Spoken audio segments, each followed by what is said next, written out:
Hi friends, welcome back to my channel. So ఈరోజు ఇంకొక job అప్డేట్తో మీ ముందుకైతే రావడం జరిగింది. మనకి నోవో నోర్డిస్క్ అనే కంపెనీ నుంచి అసోసియేట్ పొజిషన్కి ఒక మంచి నోటిఫికేషన్ అయితే వచ్చింది. ఇది బెంగళూరు లొకేషన్కి అయితే స్పాట్ అయిందనమాట. సో ఈ వీడియోలో ఈ జాబ్ గురించి పూర్తిగా ఒకసారి డిస్కస్ చేద్దాము. ఇది బ్యాచిలర్ డిగ్రీ అయితే వీళ్ళైతే చూస్తున్నారు. బెంగళూరు లొకేషన్కి అయితే మనకి స్పాట్ అయింది. అసోసియేట్ రోల్ అనమాట.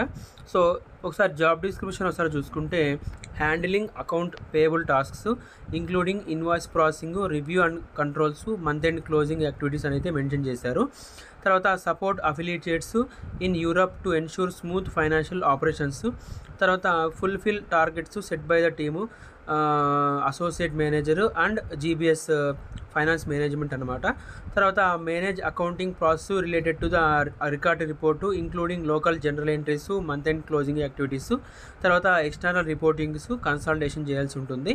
తర్వాత ensure compliance with internal controls over financial reporting such as ఓలెక్సీ and minimum controls frameworks, maintain relationship with the external auditors అనేది మెన్షన్ చేశారు.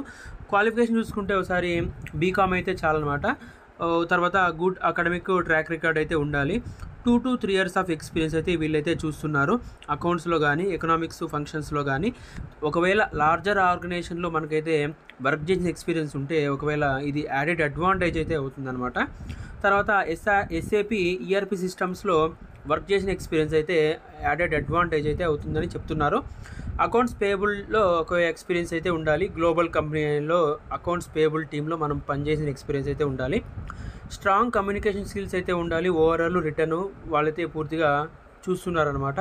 తర్వాత స్ట్రాంగ్ అకౌంట్స్ నాలెడ్జ్ కూడా ఉండాలని అయితే వాళ్ళు మెన్షన్ చేస్తున్నారు.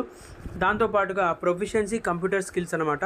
మైక్రోసాఫ్ట్ ఆఫీస్ కానీ, ఎస్ఏపి ఈఆర్పి కానీ, ఎస్ఏపి S4 హ్యానా కానీ, దీనిలో అయితే మంచి కంప్యూటర్ స్కిల్స్ నాలెడ్జ్ అయితే ఉండాలి. వీటిలో సాఫ్ట్వేర్లో కూడా మంచి ఎక్స్పీరియన్స్ అయితే ఉండాలి. దీని గురించి నాలెడ్జ్ అయితే ఉండాలి ఎస్ఏపిలో. తర్వాత కోపా కూడా ఒకవేళ లాంగ్వేజ్ అయితే దానిలో స్కిల్స్ ఎక్స్పీరియన్స్ ఉన్నా కానీ అది కూడా యాడెడ్ అడ్వాంటేజ్ అయితే అవుతుందన్నమాట. దీంట్లో ఒకసారి చూసుకుంటే social team work, being helpful, respectful, approachable and team oriented అయితే ఉంటే చాలన్నమాట. సో మెయిన్గా చూసుకుంటే ఇది జాబ్ డిస్క్రిప్షను, క్వాలిఫికేషన్స్, మనకు ఈ జాబ్కి సంబంధించిన రోల్స్, రెస్పాన్సిబిలిటీస్ అయితే ఒకసారి చెక్ చేసుకోవచ్చు. మీరు కూడా ఒకసారి ఈ జాబ్కి సంబంధించిన వీడియో కూడా పూర్తిగా ఒకసారి చదవండి. ఈ వీడియోని పూర్తిగా చూసి స్కిల్స్, జాబ్ డిస్క్రిప్షన్ ఒకసారి చెక్ చేసుకొని మీరైతే అప్లై చేసుకోండి. కింద అయితే దీనికి సంబంధించిన లింక్ అయితే ప్రొవైడ్ చేశాను వీడియో డిస్క్రిప్షన్లో. సో దాన్ని ఓపెన్ చేసి మీరైతే చెక్ చేసుకోండి. సో ఇలాంటి వీడియోస్ కోసం ఛానల్ని సబ్స్క్రైబ్ చేసుకోండి. నచ్చితే లైక్ చేయండి, షేర్ చేయండి, తప్పకుండా కామెంట్ చేయండి. So thank you. జై హింద్.